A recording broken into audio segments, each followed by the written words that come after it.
Stranger insults Barron Trump in a cafe. His calm response wins everyone's respect.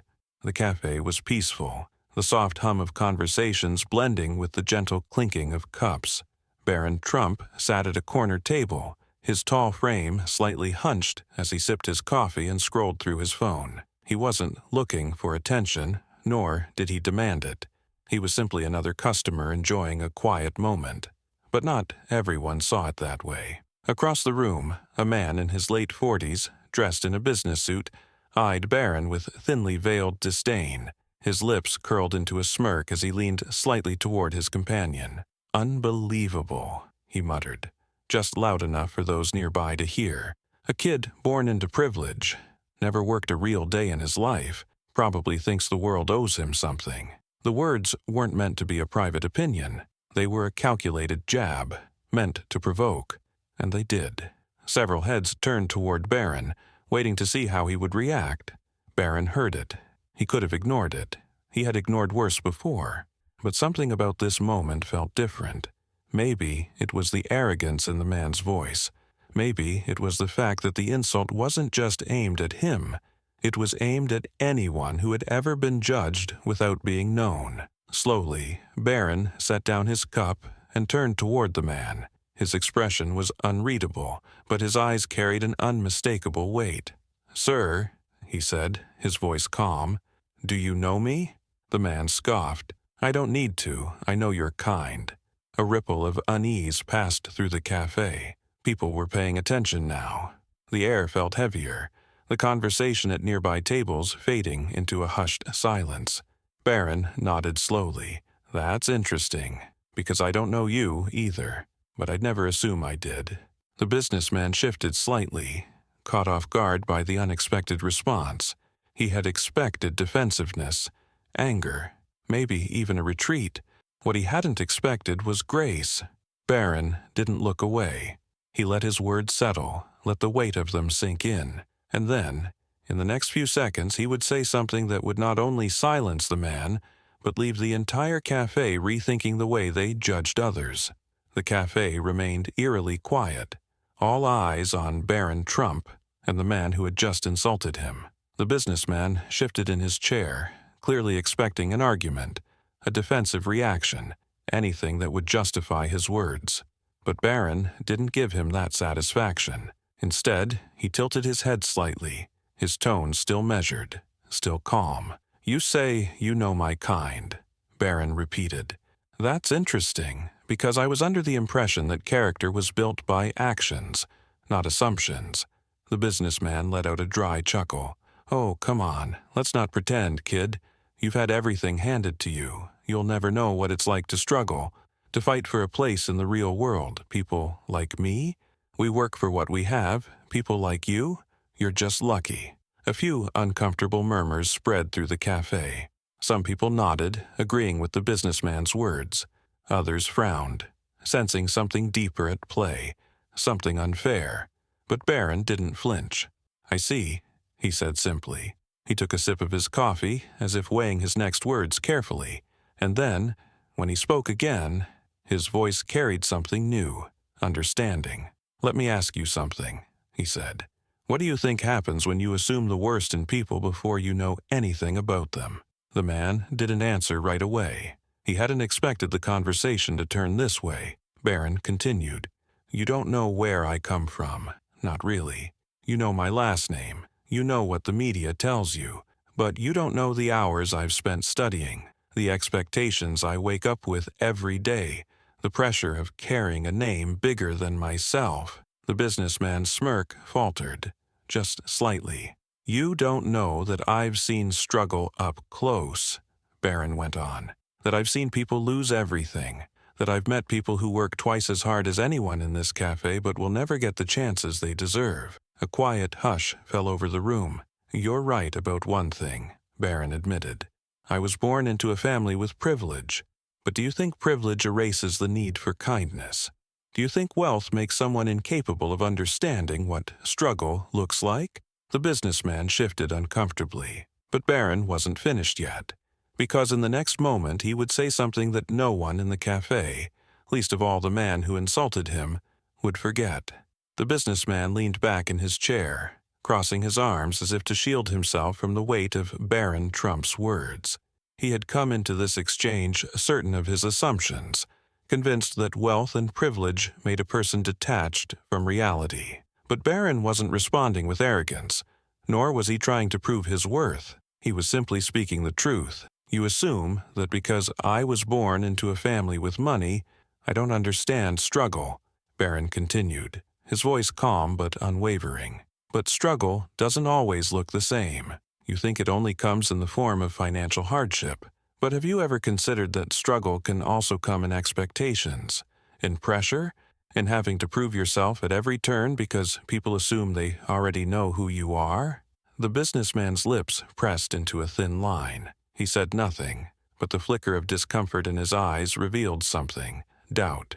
I have seen people who work harder than I ever will and never get the recognition they deserve, Barron went on.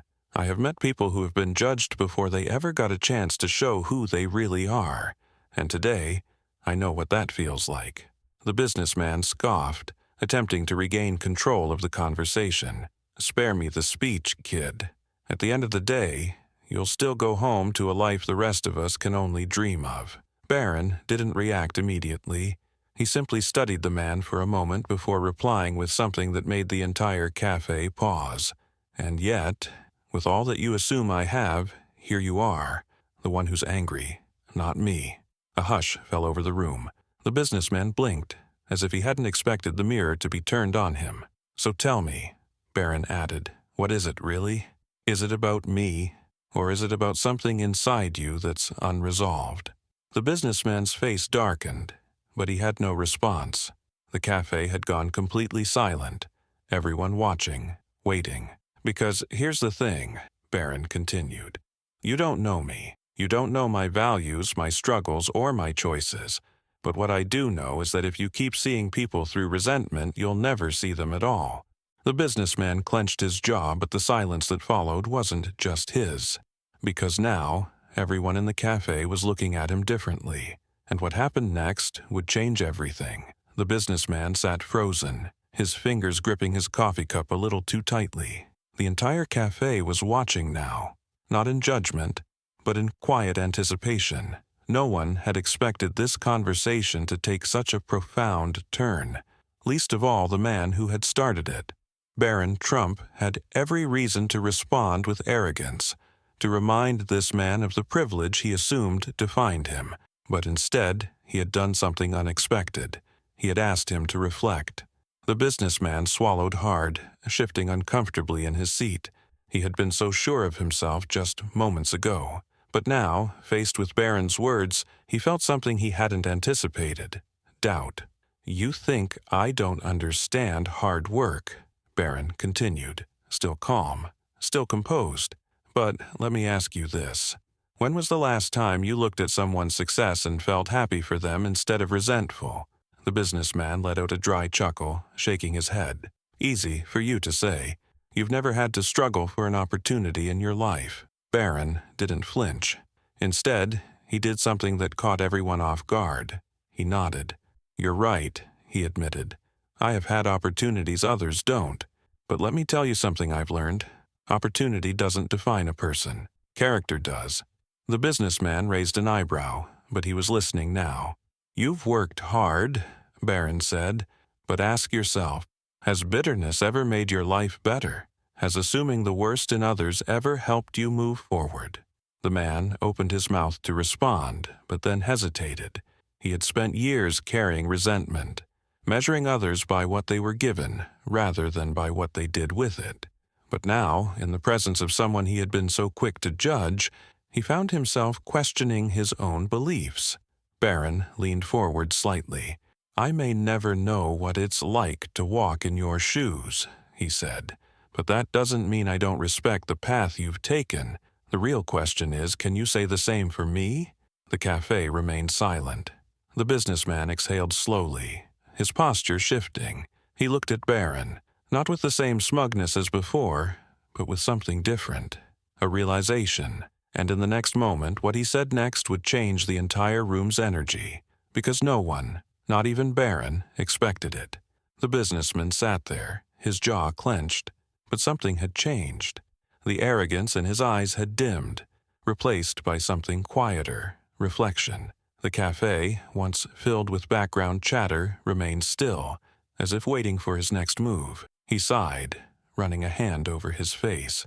He wasn't used to being challenged like this, not with anger, not with insults, but with truth. "You know," he said, his voice softer now, "I wasn't always this bitter." The confession caught even him off guard. He hadn't planned on saying it. "I used to believe in fairness," he continued. "I worked hard, built my career from nothing, but I watched people who were born into better circumstances get ahead while I had to fight for every inch, and somewhere along the way, I guess I started believing the world was rigged." Barron didn't interrupt. He just listened. "I'm not saying I'm right," the businessman added quickly. "I'm just saying, it's exhausting, watching other people succeed when you feel like you've done just as much, maybe more." For the first time, there was no hostility in his voice, just honesty. Barron nodded. "I get that, and I don't blame you for feeling that way. But let me ask you something. Does being angry at me, at people like me, make your life any better?" The businessman stared at him for a moment, then let out a small, almost bitter laugh. "No," he admitted. "It doesn't." A small ripple of energy passed through the cafe. This was no longer an argument. It had become something real, a conversation about justice, about fairness, about the way people saw each other without ever truly knowing them. "Look," Barron said, his voice still steady, "I know that privilege exists. I know that not everyone starts from the same place, but I also know that assuming the worst in people doesn't level the playing field, it just creates more division." The businessman exhaled deeply, looking down at his coffee. When he finally met Barron's eyes again, there was no resentment left. "You're a lot wiser than I expected, kid," he admitted. "Maybe I was wrong about you." A pause. "Maybe you were," Barron said with a small smile. And just when the room seemed to relax, what happened next turned this moment into something even bigger, something that no one saw coming. The businessman sat in silence for a moment, then let out a deep breath. Something in his posture had softened. The anger, the bitterness, it had been replaced with something else. Understanding. He looked at Barron Trump, the young man he had tried to humiliate just moments ago. But now he saw him differently, not as just a name, not as just a symbol of wealth, but as a person. "I guess I never really thought about it that way," the businessman admitted. Barron nodded. "Most people don't. It's easier to assume than to ask." A small murmur of agreement rippled through the cafe. People had been quietly listening, absorbing the moment. Some even nodded to themselves, as if reflecting on their own judgments. The businessman hesitated before speaking again. "I don't know if I'll ever stop feeling like the world is unfair," he admitted. "But I think I can at least stop assuming the worst in people." Barron smiled, offering a small nod. "That's all anyone can do. Just try to be better than yesterday." The businessman extended a hand. "I misjudged you. I respect how you handled this." Barron shook his hand firmly. No grudge held, no ego bruised. Just two people who had started as strangers and ended as something closer to understanding. The tension in the cafe dissolved. Conversations resumed, but the energy was different now, lighter, more thoughtful. The moment had changed something, not just for the businessman, but for everyone who had witnessed it.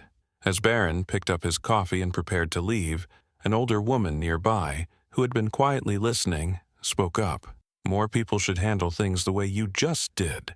Barron turned, his expression warm but serious. "We all have that choice. It just depends on what we do with it." And with that, he walked out, leaving behind more than just a conversation. He left behind a lesson. This wasn't just about Barron Trump. It wasn't just about one argument in a cafe. It was about you. How often do we assume the worst in others? How often do we let bitterness cloud our ability to connect? The next time you find yourself judging someone before knowing their story, pause, ask, listen, learn, because sometimes the most unexpected conversations can change everything. If this story made you think, share it. The world doesn't need more assumptions. It needs more understanding.